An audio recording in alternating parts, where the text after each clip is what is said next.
Hello my insane, this is Sick the Vindictum and welcome back to another one of our videos. Now today I want to talk about IGN. IGN recently did a review of Blackout. What I'm going to do is I'm going to first read you IGN's review of Blackout, and then I'm going to read you IGN's review of Isolation.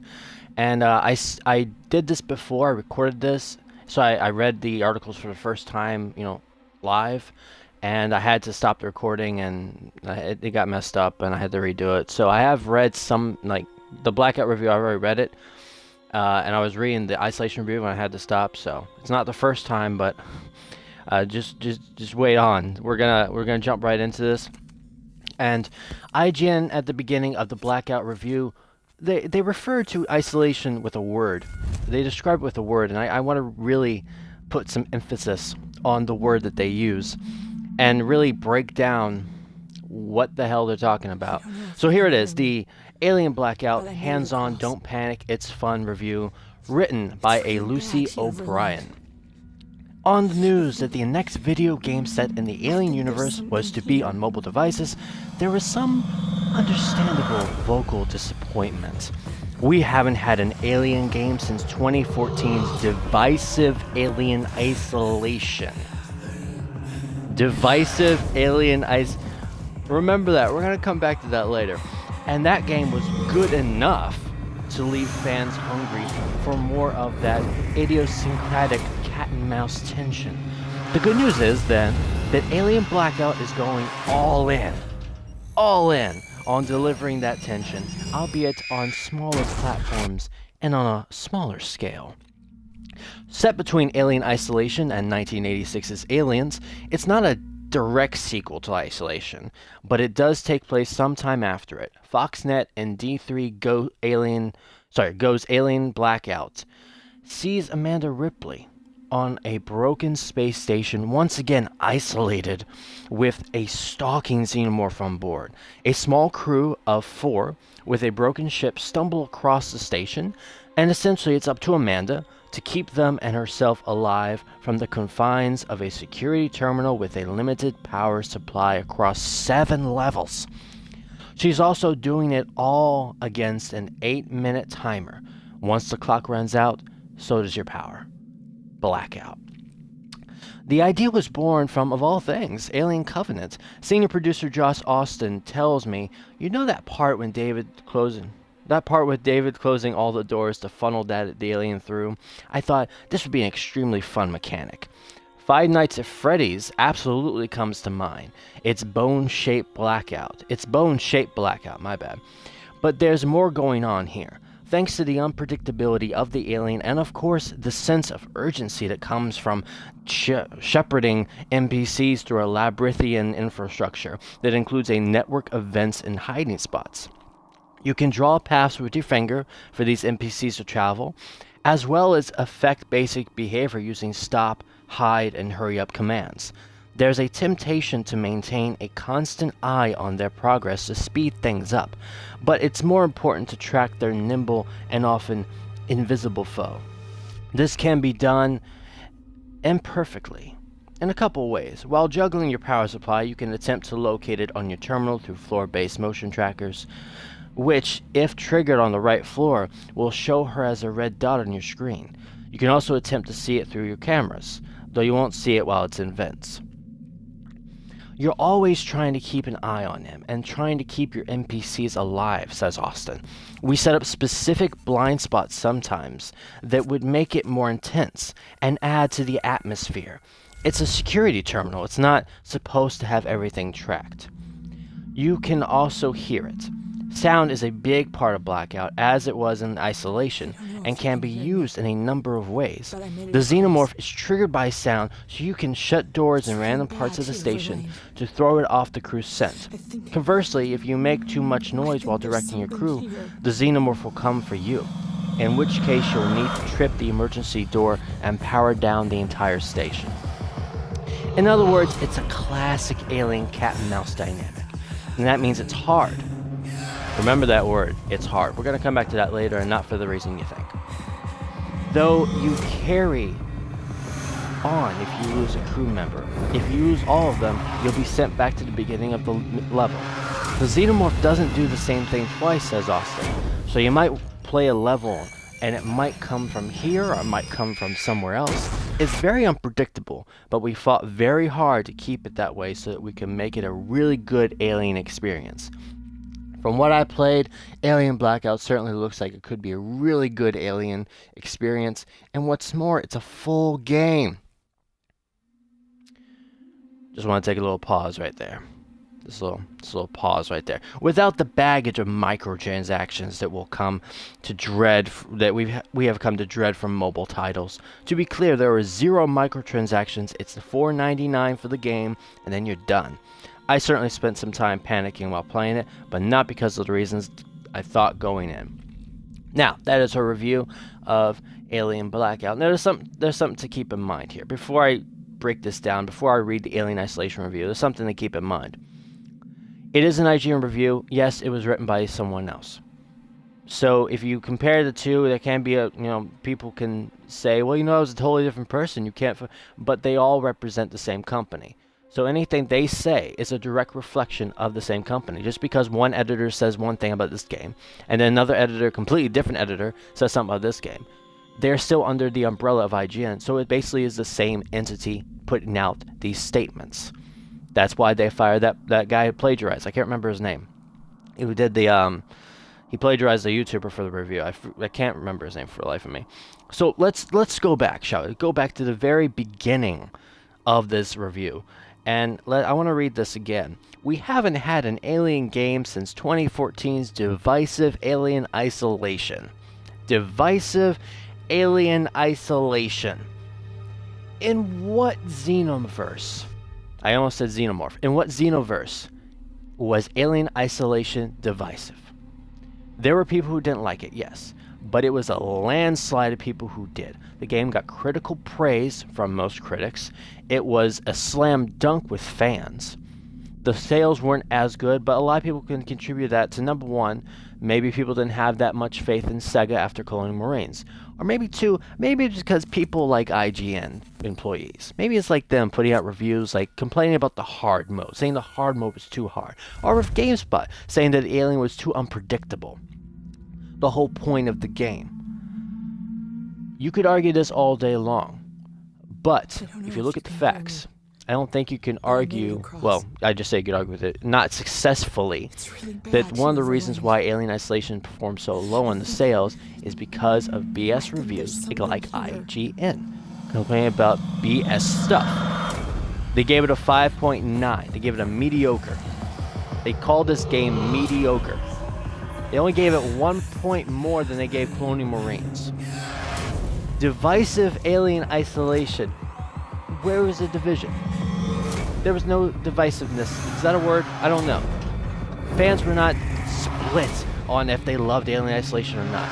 A small portion of the community did. And I'm not saying that because I'm not part of them. It was a small portion of the community that did.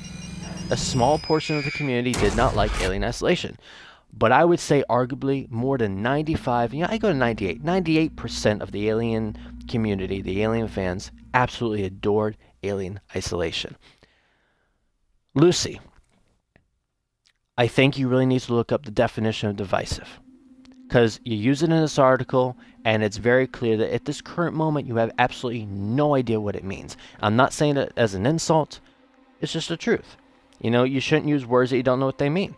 Sometimes I use words I didn't quite know, wouldn't know what they mean. I'll look it up, and I realize I was wrong, and I backtrack. I say, I'm sorry, I shouldn't have used that word. It's not the word I was looking for. There's no harm in doing that whatsoever. I don't even know what's the word? Idiosyncratic. I don't know what that means. So I'm going to look it up later. I forgot to look up before I made this video. I didn't have time to plan. So there you go. The first time I recorded this, I couldn't even pronounce it. I could not pronounce idiosyncratic. Am I pronouncing it right anyway? There's no fault in admitting when you don't know what words mean. Now, if you do know what that word means, which I have a feeling you do, actually. I was just trying to be a troll and trying to be sarcastic. The fact that you use it here, not only is it disgustingly ignorant. It's disgustingly ignorant. To who is Alien Isolation divisive? What, to your company? What, some of your editors liked it, some didn't? You cannot call Alien Isolation divisive. You can say, I didn't quite like that game, but you absolutely cannot call it divisive. It was not divisive whatsoever. The ratio of the people who liked it and disliked it was way unbalanced, okay? So don't call Alien Isolation divisive at all.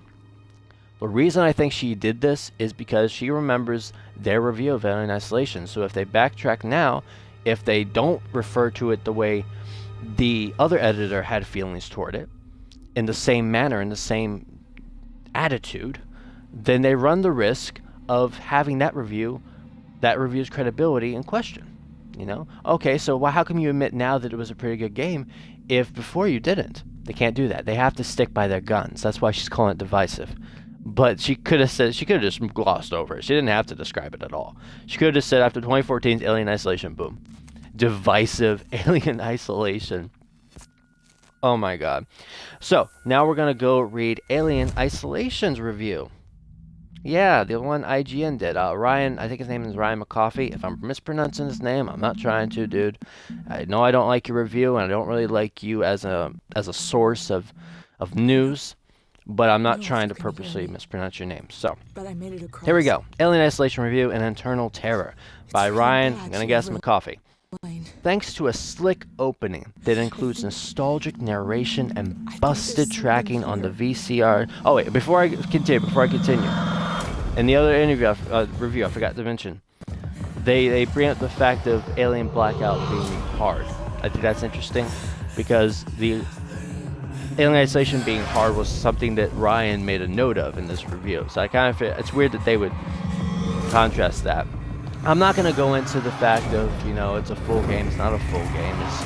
It's 7 levels. Sure, the price for 7 levels is pretty even, but let's not call it a full game. The fact that they praised this out the wazoo and yet they were so brushed off by Alien Isolation is just ridiculous. Alien Isolation was one of the most unique, one of the most thrilling and enthralling immersive experiences, and they gave it a mediocre. Alien Blackout steals mechanics from Five Nights at Freddy's, and they praise it boom, like that. It just doesn't make any sense to me. Also, you know what I think? I think happened? What pisses me even more is that I think the whole notion of guiding the alien through tunnels, that could have been a really cool new mechanic in an Alien Isolation sequel. Think about it. Forget about the Five Nights at Freddy's ripoff mechanic. The other mechanic, helping the survivors move through the station, guiding the alien, trapping him, trying to lead him away from him. That would have been a really cool way to keep the sequel fresh. They could have announced Alien Isolation. They could have pretty much kept intact the mechanics, the soul of the first game, but adding that mechanic every now and then, having to do that, I would have been able to. Because a lot of times when we make sequels, it's completely different, totally too much, or it's not different enough. That would have, I think, provided it with enough freshness to keep it going. But they wasted that. And instead, they pushed it into this FNAF mobile game. That's a terrible shame. It would have been really cool in a sequel. So let's continue reading. I'm sorry. Thanks to a slick opening that includes nostalgic narration and busted tracking on the VCR visual effects, the first 5 minutes of Alien Isolation are far and away better than any piece of last year's dreadfully disappointing Alien Colonial Marines. But by the end of I said that wrong. Aliens Colonial Marines. But by the end of the 15 to 20 hours I spent with the Mano-E Xenomorph survival horror show, I wish I stopped after the first half dozen. That's not to say Isolation is anywhere near as bad as Colonial Marines. Wow, you're already treading, man. Nowhere, anywhere near as bad. You're going to really describe it. It's not as bad, but its crime is equally egregious.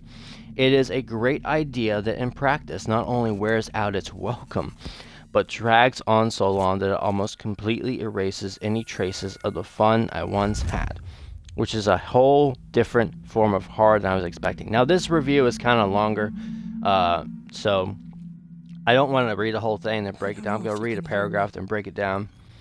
So, he starts out really good. I like the points he brought up. He tries to say that it's not nearly as bad as Colonial Marines. Alien Isolation is far better. It's almost near perfection. In fact, I would call it perfection. To say that it's not as bad as Colonial Marines is kind of a generalization, to be honest with you. its crime is equally egregious. It's a good idea in practice. It's a good idea that in practice not only wears out its welcome, but drags on so long that it almost completely erases any trace of the fun I once had. Which is a whole different form of horror than I was expecting. Now he brings a point about the 15 to 20 hours. This game is long, yeah. It is long. There's a bit of a backtracking. There is. The game is a long game. 15, 20 hours, that's very accurate. But in an industry that is plagued with campaigns that are utterly too short, are we really going to make that a point? It's too long? Really? Really? It's too long? And I'm not trying to bring up the whole Stockholm Syndrome. Well, we've been plagued with short games so much that when a long game comes around that goes on for on and on past its, it should, we're kind of just bullied into loving it so much. That's not it at all, actually. But does the game, to me, feel like anything could be cut? No, honestly, no. It's like saying that Subnautica is too long of a game. It's the point. It's a survival horror game. You're supposed to actually feel like you're in this, story. That it is your story. That's the whole point. Let's continue with the next paragraph, shall we? Alright, Isolation impresses out of the gate, not only due to the aforementioned intro, but because its art direction and sound design dutifully nailed the vibe of Ridley Scott's original 1979 film. I can't stress this enough. From the DOS-based futuristic computers and their scan-line CRT monitors to the fear-enhancing violin screech orchestral score, Isolation clearly did its homework in the AV department. My favorite aspect of the presentation is the atmospheric use of fog. From wisps of smoke that billow out of air vents to clouds of white mist that obscure your vision when you rewire an area's life support systems in order to aid your stealthy objectives, Isolation certainly looks and sounds like a part of the Alien universe. Now this I have nothing really to criticize. It's all true. He gives praise. I like that he gives praise where praise is due. He's not completely biased. He's not completely shoving it off. But when his criticisms come up, they just don't make any sense. They make no sense whatsoever. So let's continue. Considering this is a survival horror game, it takes a bit longer than I expected for the alien to show up and cause trouble. I wrote off not feeling threatened for the first hour, though, because it seemed only fair to give Isolation time to lay a foundation and establish its setting, tone, premise, and characters. Amanda is likable, with a clearly defined tough-as-nails personality befitting of her mother, Sigourney Weaver's Ellen Ripley. Once the xenomorph does start stalking you through the dark and creepy Sevastopol space station, Isolation hits its stride. It is an absolutely stressful game to play. By design, about 99% of your hunter's movements and actions are unscripted, so you generally never know if it's going to leave you alone for 5 minutes at a time, crawl into the ventilation ducts and the ceiling, and then immediately drop back down or sniff around the room you're hiding in for 3 minutes, forcing you to wait it out. The slightest sound, light source, or sight of you will cause the serial murdering life form to charge and kill you. It's impervious to your weapons, be they a pistol, shotgun, flamethrower, or crafted items such as the Molotov cocktails and pipe bombs.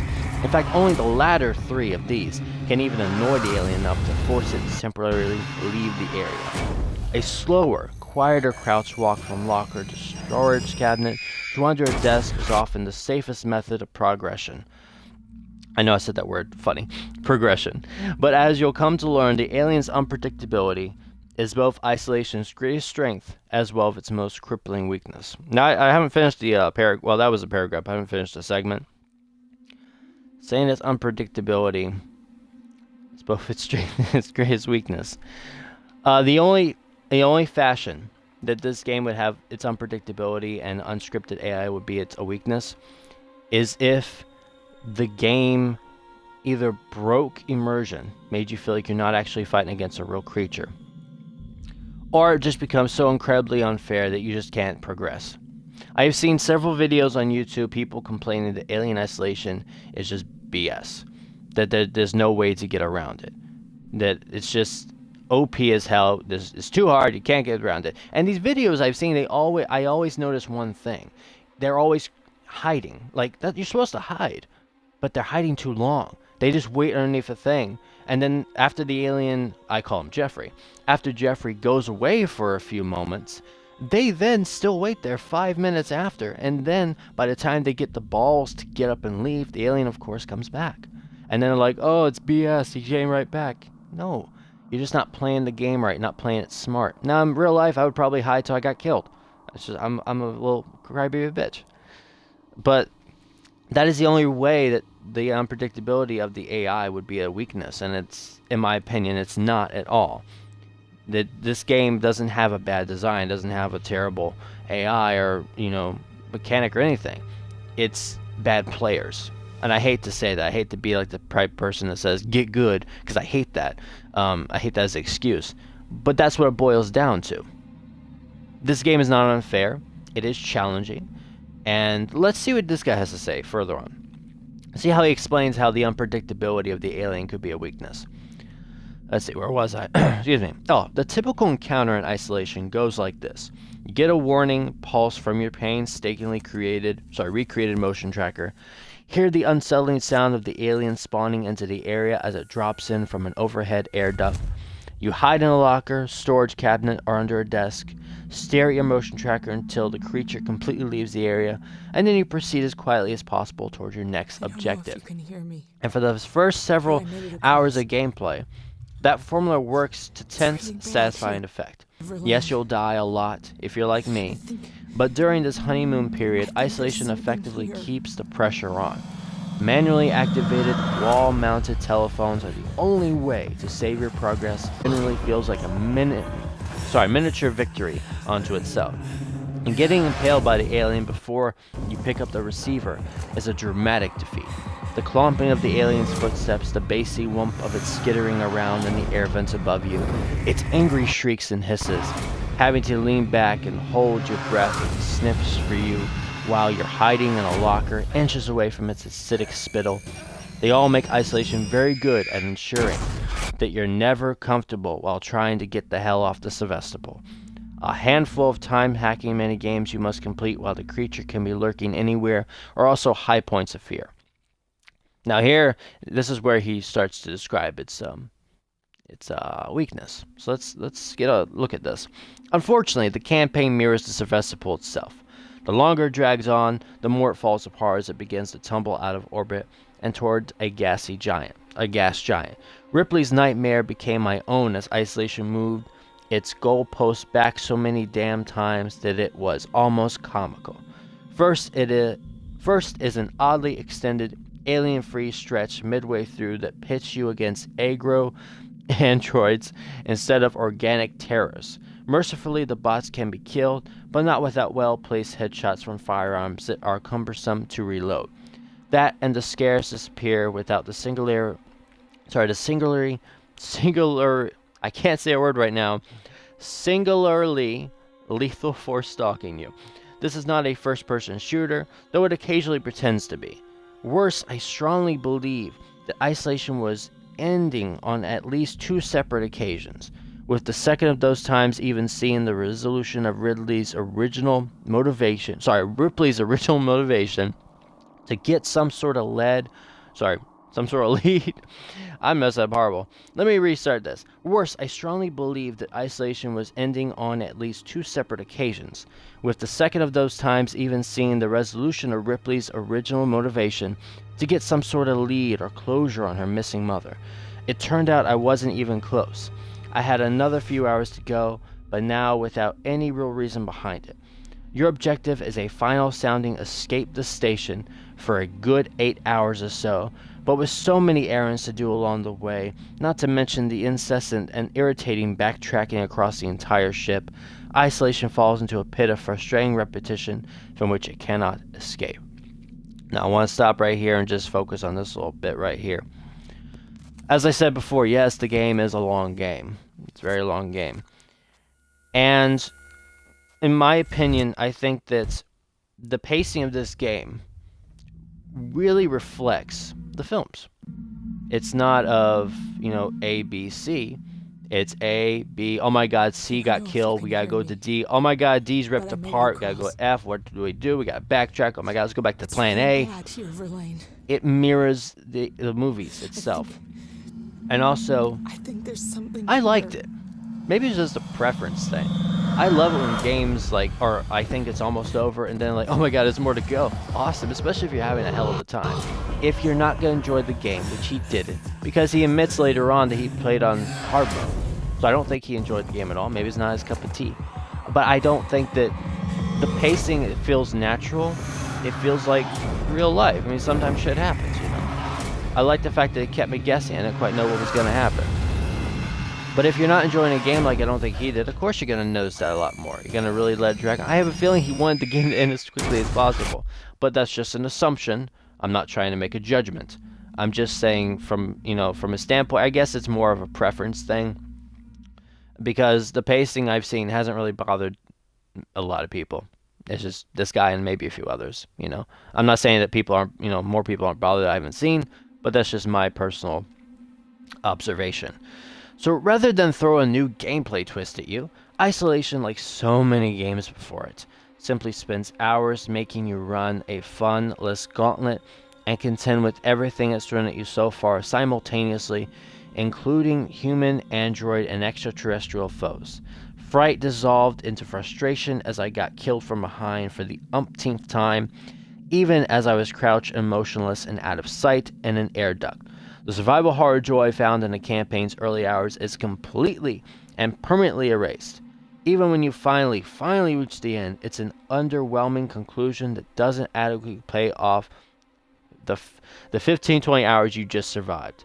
And in hindsight, playing on hard difficulty, which I only did because Isolation actually describes it as the recommended way to experience the game, was a terrible decision. It means the Xenomorph can get you anywhere at any time, giving you no opportunity to avoid death, and run you down if it hears so much as a pin drop. Sure, a flamethrower blast or Molotov cocktail can ward it off for a moment, but alien repelling resources are extremely scarce. Don't make the same mistake I did. Before we continue, let's go back up here. I said, like so many games before it, simply spends hours making you run a funless gauntlet and contend with everything that's thrown at you. Again, maybe it's just personal preference, but there's a reason I think this was done in this game. This game's all about tension. It's all about building up. If the same amount of tension kept going through the game at the same speed, there would be complaining. You can't just have, okay, A's tense, okay, B's like A, just a little bit more tense, and it would be underwhelming, even more so than this guy says. The last act is just tension out the wazoo. They're just throwing everything on top of you, and like I said, maybe it's a preference thing, but I actually like that fact. It made it more heart-beating, enthralling especially, and just made you feel like you're really there. I mean, it's shit. So I don't really see that as a logical criticism. That boils down again to, I think, preference, what you enjoy, what you can handle. Maybe this dude can't handle that type of pressure and stress. Again, not trying to insult, just trying to state facts here. Not really facts, but just suggestions as to why he came to this conclusion. And the whole hard difficulty. Yes, Alien Isolation. The game recommends you to play on hard difficulty. This game wants to fuck you in the head. It's fun. It's a wild ride. I'm sorry you picked hard and you just got completely fucked by the game, but just lower the difficulty, man. Just lower the difficulty. Alright, here's the last bit. As a footnote, Isolation offers a leaderboard-based survival mode to challenge you to complete various scenarios with the highest score earned by posting the fastest times and completing bonus objectives. It recommends that you not try it until you've completed the campaign. But after a protracted marathon, I didn't even want to look at it. I did, though, to be able to tell you for sure that it wasn't worth it. Wow, that's some heavy stuff right there at the end. The survival missions are great. Again, I'm just stating. I don't really have any facts to back it up. Honestly, it just sounds to me like this dude just not enjoy the game. I don't think he had a good time. Maybe horror games aren't his thing. I don't know him personally, as a friend or even a person. Hardly any of these criticisms are based on actual facts, on actual logical reasons. It's more just preference. Like, I didn't enjoy it. It was too hard. Blah, blah, blah. And I'm just appalled by IGN. You know, I was appalled before. They're a joke of a company when it comes to reviews and whatnot. But I am just appalled that they're I thought they had learned. You know, I thought they had learned and felt bad for the review of Alien Isolation. Not only was it unfair, but like I said, I think people like IGN can be held completely responsible for the lower sales and the absence of an Alien Isolation sequel, a proper one at least. And I thought they had learned, but no. Their review of Blackout with the divisive Alien... You know they only called it divisive because they wanted to pretend like, oh yeah, our review was legit. It was how everyone felt. Mediocre game. They didn't even learn today. Divisive Alien Isolation in what universe? Anyway, when it comes to Blackout, I'm still not getting it. I am happy that, you know, in a way I am happy that it's being praised, even though I kind of wish it would... Poor sales. I wanted them to learn that they can't fuck with the fans. But I do like the fact that the Alien franchise is getting a little bit of some good publicity right now, even though it's for the wrong reasons. I still hope we get an Isolation 2 one day. Maybe it's going to happen. But yeah, I just wanted to read this review and just point out the hypocrisy of IGN and just give you guys an insight as to what every Isolation fan is thinking right now, probably. I don't know if you can hear me. Anyway, guys, keep the coffee hot. As always, finish the fight. Make sure you give him hell, Chel. See you guys in the next one.